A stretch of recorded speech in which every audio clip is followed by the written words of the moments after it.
La communication suivante du docteur Gédou, les multiples facettes de la transplantation hépatique.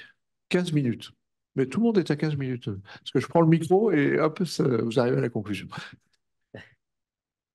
Merci, Monsieur le Président, chers membres de l'Académie, chers collègues. Tout d'abord, merci à Monsieur Boudjema et Monsieur Soubran de cette invitation. Je suis très honoré de m'exprimer devant vous et je vais vous parler des multiples facettes de la transplantation hépatique. Vous allez remarquer, je ne vais pas parler de toutes les facettes, sinon on va passer la journée. Alors, ça va vite.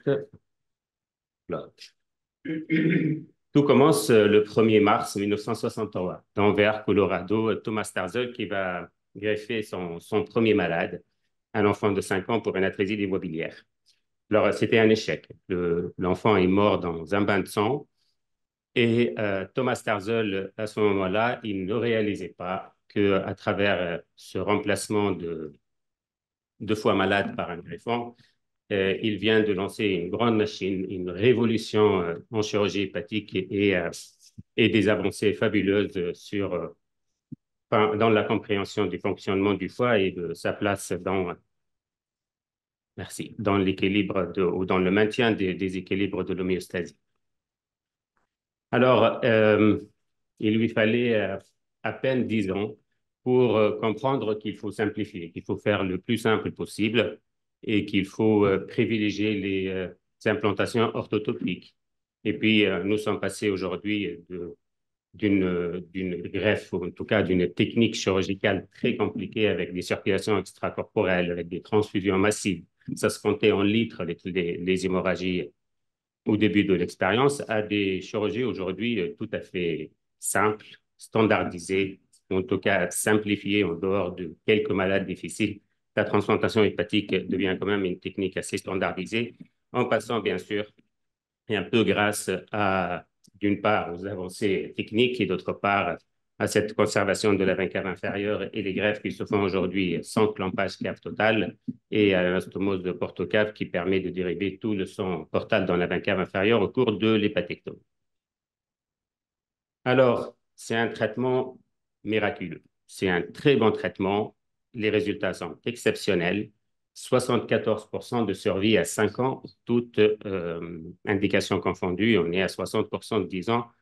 Quand on sait que ce traitement s'adresse à des malades qui ont des maladies mortelles à court terme et à moyen terme, s'ils ne sont pas greffés, les résultats sont tout à fait exceptionnels quand on regarde les chiffres.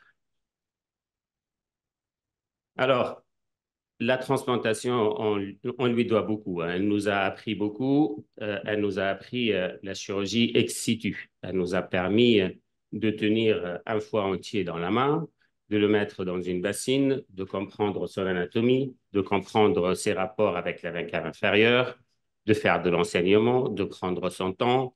On est à 4 degrés.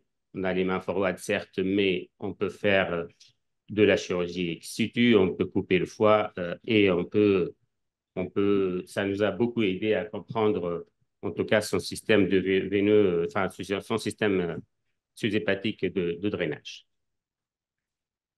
D'ailleurs, il n'est pas étonnant que ce soit un chirurgien transplanteur, Thomas Starzl, qui va décrire la première, ou en tout cas, il va publier en 1982 la première hépatectomie gauche élargie en ouvrant cette suture porte latérale droite le long de la veine hépatique droite. Il n'est pas non plus étonnant que ce soit un chirurgien transplanteur, son assistant à Thomas Starzl, Leo Atsuki, qui va être le premier à publier, ce n'était pas le premier à décrire, mais c'était le premier à publier une hépatectomie droite élargie avec une résection de la veine cave inférieure et un remplacement prothétique de cette veine cave inférieure. C'était en 1988 et tout ça a été possible grâce aux enseignements et à la maîtrise des rapports du foie avec la veine cave inférieure qu'avait ce chirurgien grâce encore une fois à son expérience en transplantation hépatique. Et enfin, il n'est pas étonnant que M. Biglietti, par la transplantation hépatique, nous a appris à faire des hanging manœuvres.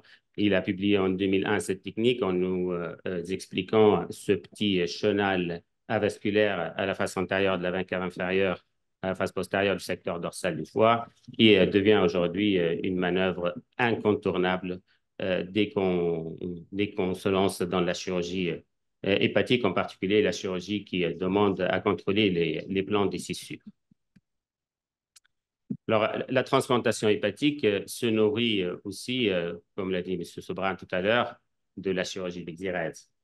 Et c'est grâce à la maîtrise de la chirurgie hépatique qu'on peut aujourd'hui réaliser des greffes donneurs vivants en faisant des prélèvements d'hémogreffons droit ou gauche et en faisant des splits in situ, en coupant un greffon entier. Là, la photo à droite, c'est un greffon entier d'un donneur en état de mort encéphalique qui est coupé in situ pour donner un greffon gauche souvent à un receveur pédiatrique et un greffon droit à un receveur adulte. Et cette technique permet une parfaite hémostase des deux tranches avant leur implantation.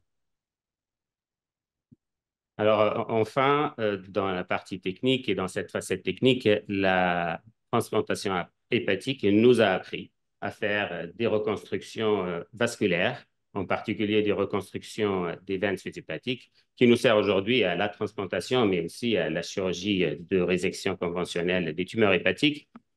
C'est particulièrement vrai dans la transplantation à donneur vivant. Vous voyez la photo à gauche de l'écran, c'est un hémigreffon droit qui a été prélevé chez un donneur vivant. Il a été prélevé sans sa veine hépatique moyenne qui a été laissée au donneur.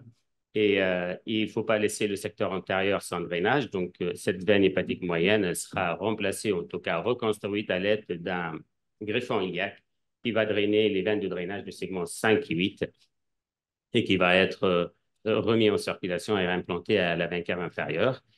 Sur la photo à droite, vous voyez, grâce aux enseignements de la transplantation hépatique, aujourd'hui, on est tout à fait capable de réparer des veines sous-hépatiques avec de patchs péritonéaux, comme le montre la photo, ou à l'aide des prothèses particulièrement en Gore-Tex.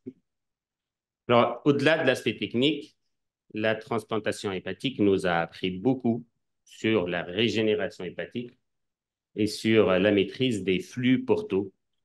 Et cela est tout à fait particulièrement vrai quand on fait de la transplantation hépatique auxiliaire. Et vous voyez cette observation qui a été publiée en 1993 par M. Djiba quand il appartenait à l'équipe de Strasbourg. Une transplantation auxiliaire chez un enfant de 4 ans qui souffrait d'une hépatite fulminante virale. Et en fait, ça consistait à greffer un hémifoie chez cet enfant. Cet hémifoie, il va servir en fait à laisser le temps au foie natif qui était nécrosé à 90% et lui laisser le temps de se régénérer, de récupérer une fonction normale pour aller plus tard réséquer, après avoir vérifié bien sûr la fonction du foie natif à l'aide d'une scintigraphie, réséquer cet hémigreffon et le malade n'est plus un transplanté et il n'a plus d'immunosuppresseur. Alors, les enseignements de la transplantation hépatique nous ont aussi permis, encore une fois, dans le cadre de la transplantation auxiliaire, nous ont permis de proposer des transplantations à des malades atteints de métastases de cancer de métastases hépatiques de cancer colorectaux, comme l'a précisé Claire tout à l'heure. Et aujourd'hui, on est capable de transplanter des hémifoies. Des hémifoies, parce que tout simplement, ces malades, on leur propose la greffe dans un contexte de pénurie de greffons. Donc, on peut pas prendre des greffons entiers, ou en tout cas, on peut très peu prendre des greffons entiers. Donc, on prend des hémigreffons, on les met en nourrice à côté d'un foie métastatique natif après avoir réalisé une hépatectomie gauche. Et le devenir de ce greffon, c'est se régénérer, grossir, assurer une fonction hépatique normale pour permettre une hépatectomie droite du foie natif un peu plus tard. Le même principe est appliqué chez des malades cirrhotiques avec un carcinome hépatocellulaire. Vous voyez cette belle photo de la publication de Balsi en 2021. Un malade atteint de carcinome hépatocellulaire sur foie de cirrhose. Quand on regarde les détails de cette publication, moi, je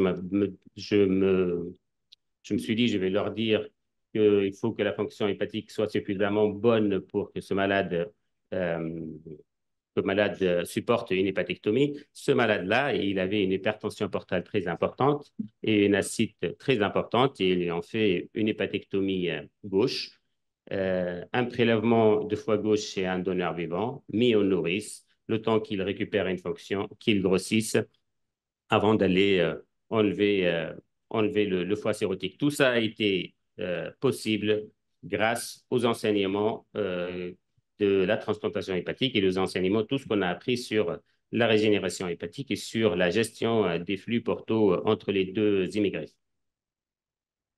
Alors, la troisième facette de la transplantation hépatique que je voulais aborder, c'est la facette immunologique. L'immunologie de la transplantation hépatique est née au sortir de la Deuxième Guerre mondiale et elle s'est construite sur deux principes.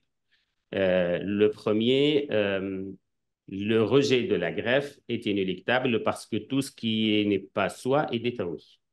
Le deuxième principe, enfin, le premier principe, c'est Peter Medauer, et le deuxième principe, Jean Dossé, tout ce qui, enfin, le rejet de la greffe est inéluctable parce que tout simplement, et ce n'est possible qu'en cas d'identité du système HLA.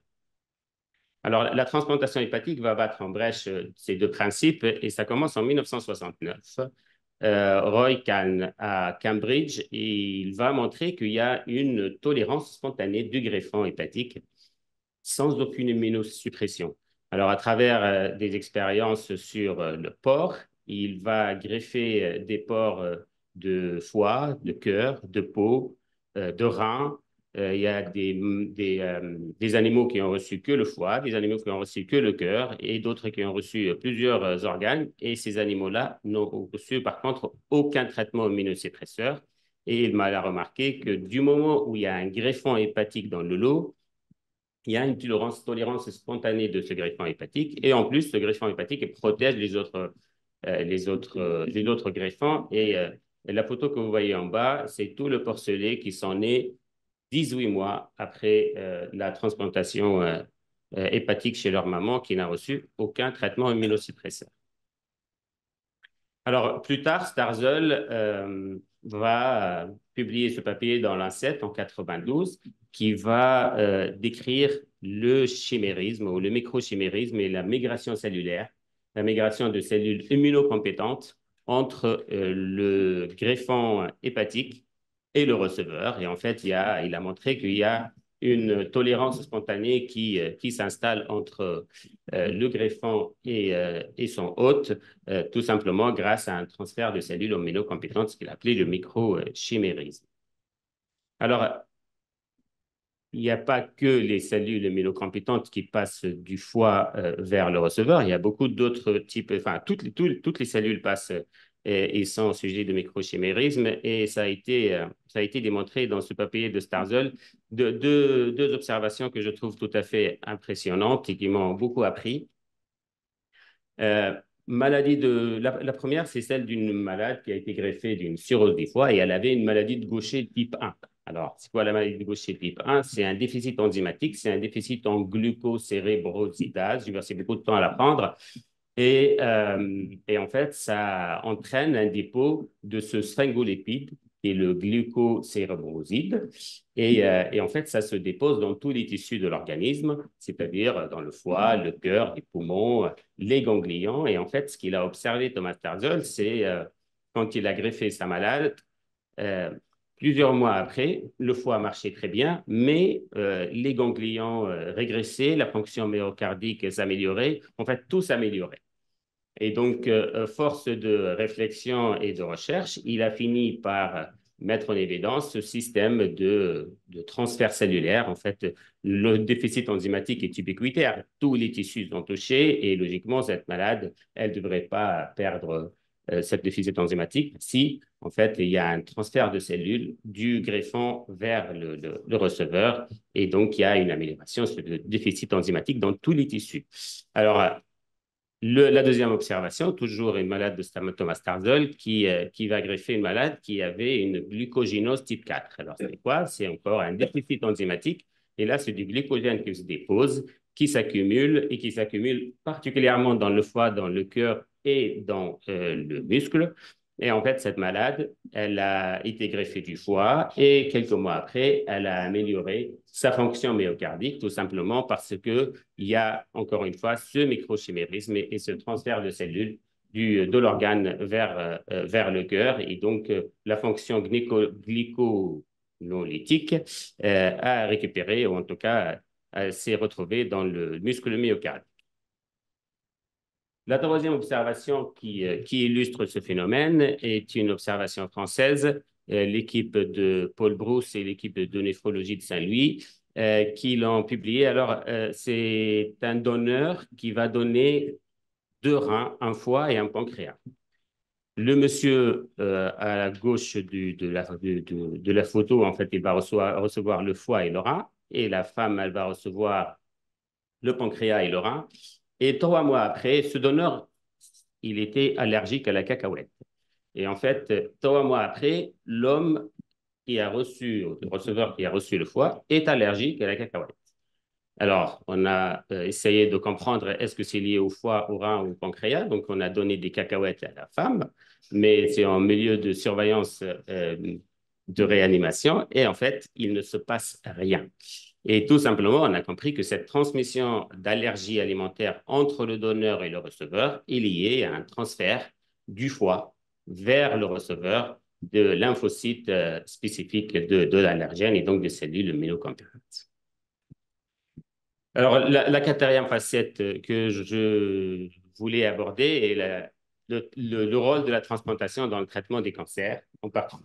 J'ai dépassé le temps. Alors, je vais faire très rapidement. La transplantation et cancer, en fait, aujourd'hui, la transplantation, c'est un très bon traitement pour les cancers, essentiellement pour le carcinome hépatocellulaire. C'est une indication bien établie.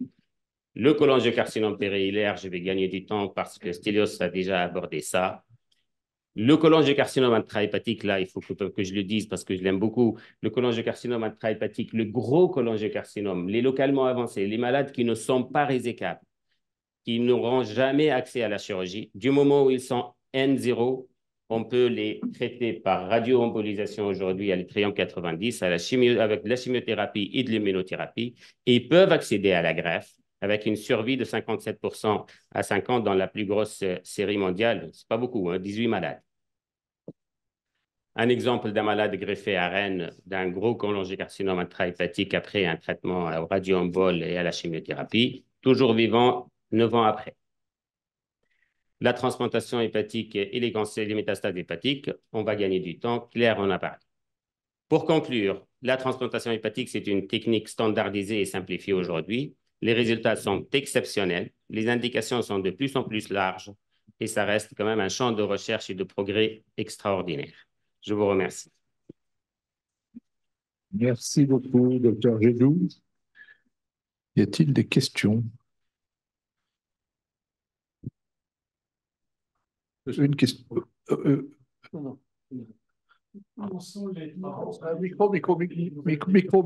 Micro. Je sais pas où il y a le micro.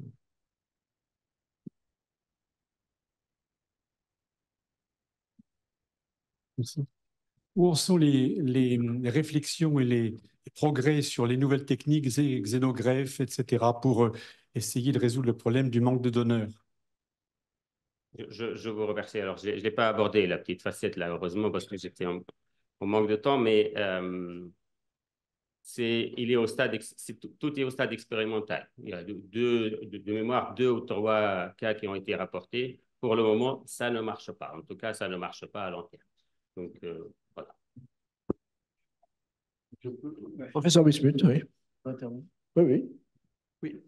Vous avez dit au début que aujourd'hui, la transplantation hépatique donne des résultats excellents. Vous avez raison. 75% de suivi à 5 ans. C'est plus que ça. Ça, c'est le groupe global. Mais si vous prenez certaines maladies, la cirrhose biliaire primitive, on est à plus de 85%. On approche 90% de survie à 5 ans. Pour une intervention lourde comme celle-là, c'est la meilleure des survies. Vous savez, moi, j'ai très frappé. À ma consultation, je vois un malade cancer du côlon, je dis, bon, on va vous opérer, on fait une colectomie, aucun problème. Je vois après un malade, malheureusement, grave, transformation hépatique, c'est la catastrophe. Lui, sa famille, comment, c'est dramatique. La réalité, lui, il avait un meilleur résultat, il aurait un meilleur résultat que le cancer du côlon, 50% de risque de métastase hépatique, alors que une transplantation pour cirrhose, aujourd'hui, on est à près de 70%. Donc, c'est une très bonne intervention. Ce qui a changé, c'est qu'au début, on avait des malades très graves, mais très graves. Dans les années 80, on avait des cirrhoses qui étaient pratiquement en train de mourir. Pourquoi? Parce que la transplantation n'était pas encore reconnue comme un vrai traitement, c'était presque expérimental, et on nous envoyait que des malades gravissimes, presque au bord du coma. Donc voilà l'explication. Les malades ont changé, c'est pas la technique, les malades ont changé. Deuxième point, c'est l'anecdote. Il a parlé du malade qui a eu une transmission par le foie d'une allergie aux cacahuètes. C'était mon patient. Et c'est moi qui ai découvert cela. Le donneur est mort dans un restaurant chinois. Il savait qu'il avait une allergie aux cacahuètes et il a dit il n'y a pas de cacahuètes. Et malheureusement, il y avait une sauce connue, d'ailleurs, je ne sais pas quel est son nom, les cacahuètes. Et il a fait un choc anaphylactique, edème de Quincke, et il est donc mort avant que le SAMU arrive. Enfin, il a eu malheureusement une mort cérébrale. Et donc, il est devenu donneur. C'est un jeune patient, un jeune donneur. Il a donné donc le cœur, les deux reins, le foie.